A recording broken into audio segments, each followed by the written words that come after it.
crois que nous avons au Parti socialiste beaucoup de personnalités, peut-être parfois un peu trop, de talent et de qualité. Mais je crois qu'au moment où nous nous parlons, après cet événement extrêmement grave pour la gauche, mais je crois profondément pour le pays et même pour l'Europe, qui est la situation judiciaire dans laquelle se retrouve Dominique Strauss-Kahn, les socialistes, c'est sa famille, seraient bien inspirés, plutôt que de donner le spectacle de concurrence, de rivalité, de se bagarrer camp contre camp, on voit les choses se préparer, de faire l'éternel remake de congrès impossible.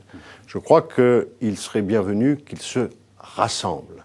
Les Français l'attendent.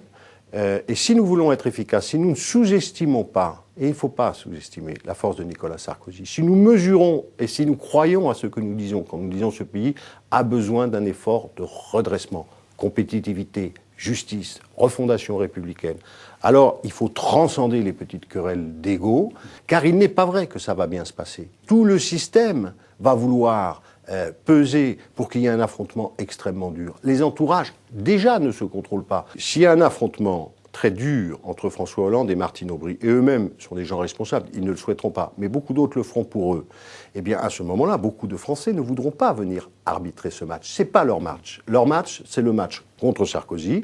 Et en l'occurrence, on voit bien, comme quelqu'un ne s'impose pas avec assez de force, ce sera un combat trop difficile.